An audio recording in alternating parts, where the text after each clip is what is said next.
nwa dibịa jere nwụta nkịta o ji egbunyere agwụ ya.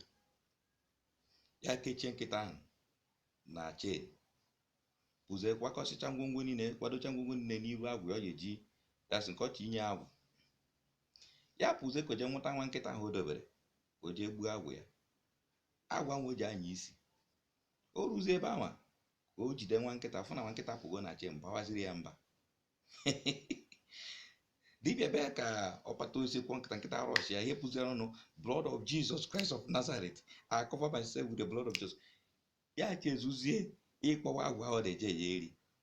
My brother, ihe ọ bụla ọsọ bụ mee n'ụwa, o nwere ike karịrị Jesus Christ, o nwere ike karịa ike Chineke.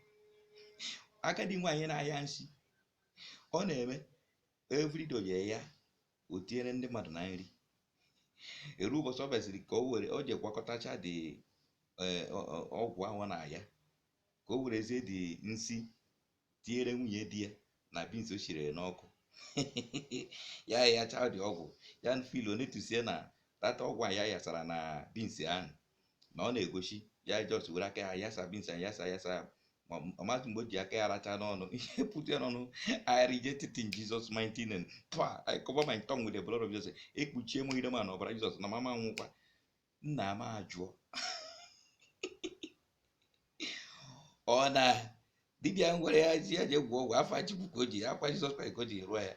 My brother, ihe ọ bụla ọsọ bụ mee n'ụwa, nna iwe time oru, you must bow to this man. Rapụ ihe na-esi ngọ, rapụ ihe na-esi ọnwụ si na onwe ike eji ama Chineke aka. Efe a na-akpa efe m na-eji etu ya mberede, maka na mberede dị nyiri dike, mana mberede nke eji ama dike. Ọ ruo na mgbe mberede ịgbada Chukwu odogwu. Ihe ọta gị dagwa gị, ịmana na Chukwu odogwu. Ngwa ofu nwoke na-eme every night ya ọpụọ jee na nke ndị agbata obi ya jee lirie youth ụmụazị batachara Disemba na batachara obodo da na Disemba batacha, o jee na-eliri ihe ọgwụ na-asị na onwere onye ya awụ mmadụ. Ụfọdụ je were ọgwụ na-etinye n'ụgbọala ha, ọkwa n'ime midnight mmadụ eje rahụ ụra, ọnwụkwa ụmụaka. Bọtụ o mekataghị ihe ahụ, ọ mahụ na o nwere ofu onye ịghọtago onye aṅụrụma. Ịma ndị aṅụrụma ga-ekwe na ntị, onwekwa ife Chukwu eji arụ ọrụ. Ịma ndị aṅụrụma dị egwu. Ofu onye aṅụrụma anaghị monitor this man every time ọ na-ebe ruo that night ya notuse na demand ya abịa. Nwoke eje nnọọ kpote akwa white gburu kpaa, weta rechargeable lantern a na-erecha, ụmụ tọọchị a na-erecha, tinye n'ime akwa ahụ, gbachie nkịtị. Nwoke abịago ka o lie ọgwụ ahụ. Imere ka o gwuchara ana obere ana ka o tinye, onye a bịa n'azụ kwụrụ gbanwuzi ọkụ ahụ chamcha ya n'iru. Nwoke ata na ya, ọ maazị ma ya eti amada ọhịa ma ya eti afọ ya, ihe pụzi n'ọnụ, hey Holy Ghost fire, Holy Ghost fire, Holy Ghost fire, I call Holy Ghost fire consume you. Unu wee fụ na ife a niile ọ na-eme owe ife efu, maka ọfụ ike ịgbakwutekwa onye ebe ebere. My brother, ọtụtụ ndị ebe anyị ọtụtụ ndị mmadụ na-eme ọ mgbe ihe ike da ka ha na-ama Chineke. Mgbe ebugharịkata onye asị na ama agwọta wuruzie, ọ gbabanye n'ụlọ ụka. Ụfọdụ na-eme ha chikata ọnwụ gbukata mmadụ onye bụ ebere ahụ, eruo na the last point eburu njọ niile a jekwa yọọ mgbaghara ha. Ndị ebe anyị ma na-asị gị, ife ọbụla onye na-eme n'ụwa conscience gị na-apịa gị ụtarị, mata na ihe anyị na-emewe ihe ọjọọ. Because ọ bụ na conscience gị na-apịa gị ụtarị, ihe ma na-eme ihe obezie oshi ike ekpokwu Chineke. Ebe mana na Chineke dị na onwere ike ka Chineke, why can't you drop that nchi ahụ ị na-eme, aja ahụ ị na-eme, gbakwute ya nwa Olise abi n'igwe nke atọ, onye anyị ma onye obi ebere.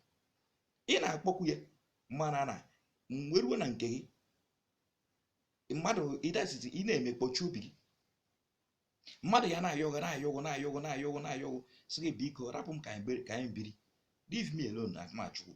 Ị na-achụcha onye nke, mana erukwe mgbe ị ya akpọchicha obi gị ahụ, erukwe mgbe anwa ọrụ na your own difficult, mgbe nke ya mata na na-emechi obi ebere, ịkpọwa Chineke. Stop deceiving yourself. Ndị ebe anyị nna ka anyị nweke nụ n'obi mmadụ na ngwa watch ya. Ị na-eme imechi ihe, that is ịpụta na ije yara mmanụ isi, conscience gị a na-epiti gị na ihe anyị na-emewe ihe ọjọọ, mana ị ga na-eme ya. eruo na enifu na onye ahụ obi emege fim uncomfortable, your conscience na-apịa ụtarị mgbe Chineke na-apịa ụtarị. Ị pụta ịgba mmadụ ibe gị asịrị ide shọje katọcha onye a mgbere isi spakpuo anyị, how can you sleep? Anytime ifuru onye ahụ conscience ga-apịa ụtarị, you are living in bondage. You are living in bondage. Rapụ na ife ọjọọ, ejizikwa n'afa Chineke na-eme ife efu. Ị mara na Chineke ewu onye obi ebere, ị mara na you love God, you ga-eme n'ọ ka Chineke si chọọ, ga-enwe ụdị obi Chineke enwe, obi mmadụ. I were obi demon taa gbucha ndị mmadụ, erue n'ụsọtụ ga-agbakwunye Chineke.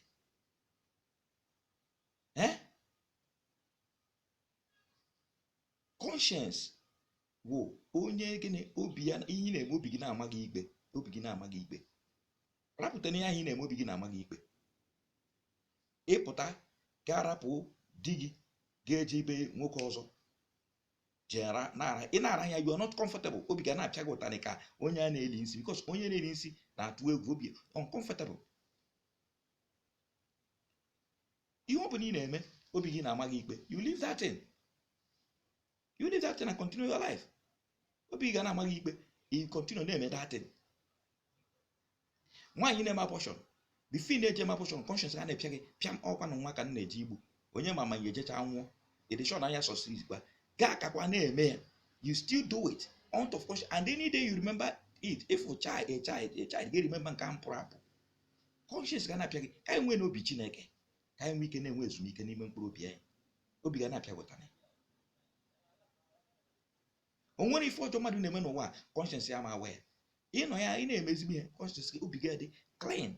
That is why ife onye akpụba aka ya ọtọ, iche ekiche onwe ogwu chekiche ofe na ede conscience gị dị clean be mmadụ na na-ebugoro gị allegation. My brother, ife onye na-ekwu gbasara ya, you ga na-arahụ na ka nwata chukwu na-alụrụ ọgụ. Conscience dị bụ mkpụrụ obi na-connect anyị, that spirit na-connect anyị to God when we are in right point, anyị na-eme ezigbo ihe. Ị na-eme ọtụtụ omume dị iche iche, ị na-eri ndị mmadụ mugwu, ị na-afụnara mmadụ ihe anyị ike, and ị na-eme obi ga na-amaghị ikpe. Ịpụta onwe ndị nwe ego, mana ego ha nwee peace of mind. Kedu ihe peace of mind ka isi kpata ego ahụ? O nwere ike ịfụnara mmadụ n'ike. Ụfọdụ igburu mmadụ nweta ego, ụfọdụ ma ọtụtụ ihe dị iche iche, you are eating it. Ife a na-akpa ya enjoyment with tears, with that rest of mind. BP nke gị ka nke ndị ọzọ. Ịnọ n'ụlọ ọgwụ buru ọgwụ niile dị n'ụwa dochicha, doo elu dobe ana, you can rest. Ịnọta ofe ife mesi na edishon ọgwụrụ nke a mee ya, because ọgwụ ji ata amụsụ na-arụ arụmana dị iche na-ekechi ndị mmadụ. You cannot be comfortable because ịmago na ị na-eme ihe ọjọọ fefe n'elu, isi na ha abịago. Conscience gwakana na obi anyị eziokwu, arapụ na receiver. Pastor na-eme chọọchị, imepe chọọchị na-ekpe chọọchị, mana obi gị ịma na onwe ife ịdọnyere n'ọta, and onwe nke ịgba n'aka, onwe nke idobedobe iji erekwu na-edisifu ndị mmadụ. Anytime ị bịara gbago na ọta ahụ, ikpechara mmadụ ekpere onye anapụ, ị na-asị na ọwụkwa na Chukwu mee ihe ahụ, obi a na-amaghị ikpe. Ego ọbụla ewetara na-eri, you can be comfortable and eat it. If your conscience is beating you, rapụ efe ikpere Chineke, ikpe Chineke rụọ ọrụ Chineke chọrọ rapụ. Ndị nọ n'isi ọchịchị, ị na-aghachi, ndị na-aghachi, ị na-efu na ha na-ata afụ na-abụghị ọnụ na-megide, ịmanụ Chineke na-abụọ, and imecha ya, ihe ọbụla nsọ ka akpọcha onwere ife debe, mana conscience gị na-apịa ụtarị, you are not comfortable. Tama before you rahụra ga nwụọ ọgwụ ụra, ọgwụ a mess pa ga-ebido kwechewe ya. My brother, the easier way somebody to live in this life, ịkwụba aka ya ọtọ, believe ka God si gwa anyị. Conscience gị, that's a conscience dị ara clear. My brother, ị ga-aga everywhere, ị nwere ike na-emove with that security, maka onwere onye ji nke ya, onwere onye ikechi onwe ya ekechi gị. Ya nwe ife a na-akpọ ojuọfọ. Anyị kechiri m gị ma kechi m, egbuo nwa gị ma gbu nwa m, eji nwunye gị ma ji nwunye m, eji m di gị ma ji di m, anọchi m biznes gị ma anọchi nke m, agbara m gị asịrị ma agba m asịrị, ebuo m gị ori ma bụ m ori. Ifuge atụ m arụsị ma atụ m arụsị, ana m ata amụsụ ma atakwanụ m. That is what they call of your conscience is clear. Ị na-arahụ ụra na-akpagharị ka ụmụazị, ọ bụrụ na-ezu alilekwe na onye mere ha, obi a na-amapụgharị gị. Ị na-emegide nwanne gị, ị na-emegide ikwu gị, ị na-emegide ibe gị, ị na-aga n'azụ, ịmagonu na-ere ndị mmadụ, na-eselụ mmadụ maka ego. Igbu okpo, ịpụta n'ụzọ eju ka onye na-egbu. Ife ọbụla ị na-eme conscience gị sị gị, you are not in a right way. Rapụ kene ya. ya wụrụ na ọrụ na mgbe mberede anyị kpọwa Chineke ma eze mberede kpọwa ya ọgwọ nsi ọgbaghachiri hypocrisies ndị mere mana n'iru kwọmpụta n'afọ azụ egbu eze ha egbu ebe ha ndị ibu onye ọzọ na-anya inyi karịa ha ndị anya ụfụ ihe dị ebe mmadụ na-eme rapụ kenene ka conscience gị zuo ike onwerụkwana ọgwụ ụka ihe a ife anyị na-ejegharị pepepepepepepepe you are killing yourself. Ụmụ nwoke pụta eje kpọ nwaanyị nọ n'onwe ha gbado nwaanyị chụọ ya ịmalite rube elu nwaanyị ga-etu onye ahụ ime onye asị I'm missing my period ahịa afọ gasị ya je chọwa ebe ọ dị dị n'ụsọra gasị ya ji abụcha ọjụ ka arapụ ya the child atawa afọ nne na na-edina anya ya dina anya ma the child ga-emebi everything ma skuul everything terminate ya future onye ahụ agba mana ị na-aga obi ga na-ama gị ikpe you can't say let me go and make peace na-eme anya ka m gwa gị o nwere some things itinye ịyọ Chineke ọma agbaghara gị ihe eji aka gị jeje eme gịnị yọọ mgbaghara jekwuru onye ahụ ya mgbaghara and when you want to free your conscience go and tell that person please forgive me I'm sorry my conscience ezubeghị ike since m mere ya since m riri ego enwebeghị m onwe m since m tara ya since m jekwuru nwunye gị ịnụ mana nke nwunye ya na-atọ ọchị maka iwe gị igbuo ya nwoke agbagbuo ogo yes free your conscience gị akwụkwara iche ihe Chineke mgbaghara that is ka David si na-eme ị mara na ihe ahụ ị na-ayị ya nna Chineke ife anyị na-emme ka ọ sịrị ife ọgwa ihe anyị na-emme my conscience na pịamụta I have come to ask forgiveness from today achọghịzị m ime ya ọzọ ife ahụ mgbaghara and ime ya ịma mezi that one ọ ka David si na-eme ife ahụ ihe Chineke si ya you don't want to do ya wụrụ ịma na conscience na-apịa ime ha na within yourself get it clear yourself to your God get it sure na ị chọghịzị ime ya ịma mezi ya rapụ ya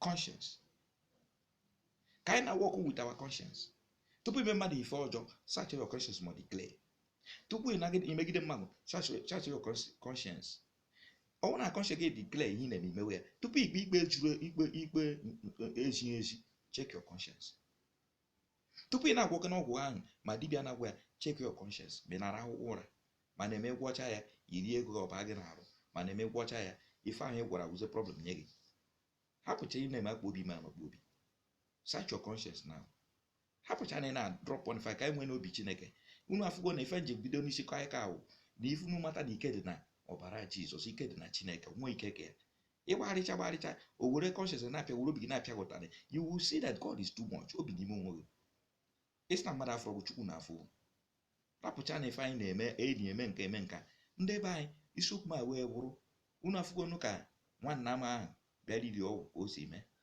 unu ofe na o mechakwara wụrụ Chukwu ka o mee gịnị kpọwakwa n'ihe a bido n'oge gbawa ọsọ ndụ gị bido n'oge kwụwa aka gị ọtọ bido n'oge keep your hand clean make your conscience clean so that ị na-aga free mana ife bara mmụọ